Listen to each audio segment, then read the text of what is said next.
হেই বন্ধুরা, আজ আমরা এমন এক মহামানবের জীবন কাহিনী জানব যিনি নিজেকে উৎসর্গ করেছিলেন মাতৃভূমির স্বাধীনতার জন্য।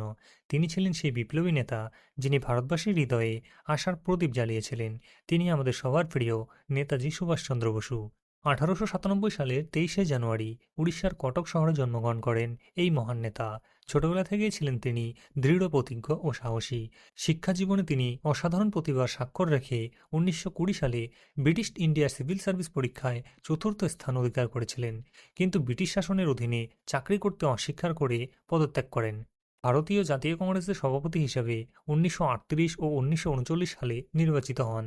তবে মহাত্মা গান্ধীর সঙ্গে মতবিরোধের কারণে তিনি কংগ্রেস থেকে বেরিয়ে এসে গঠন করেন ফরওয়ার্ড ব্লক, যা দেশবাসীর মধ্যে বিপ্লবের আগুন জ্বালানোর প্রতীক হয়ে ওঠে।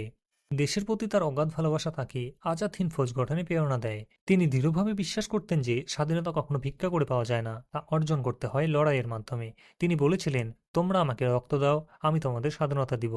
এই ডাকে সাড়া দিয়ে হাজার হাজার দেশপ্রেমিক তার সঙ্গে যোগ দিয়েছিলেন। নেতাজির আরেক অবদান হল জয় হিন্দ স্লোগানের প্রচলন, যা আজও প্রতিটি ভারতীয়র মুখে উচ্চারিত হয়।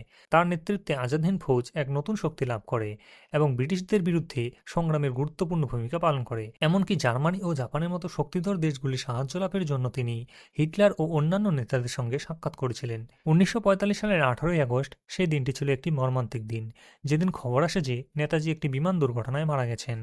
তবে তার মৃত্যুর বিষয়টি নিয়ে আজও রহস্য এবং বিতর্ক রয়েছে। কেউ কেউ বিশ্বাস করেন যে তিনি গোপনে বেঁচেছিলেন এবং অন্য কোনো রূপে দেশের জন্য কাজ করেছিলেন। নেতাজি সুভাষচন্দ্র বসুর এই অদম্য সাহস, দৃঢ়তা এবং মাতৃভূমির প্রতি আত্মনিবেদন তাকে ভারতবর্ষের ইতিহাসে এক অমর ব্যক্তিত্ব করে তুলেছে। এখনও তার নাম উচ্চারণে দেশপ্রেমের এক অদম্য জোয়ার অনুভূত হয়। তিনি ছিলেন, আছেন এবং থাকবেন ভারতবাসীর হৃদয়ে চিরকাল।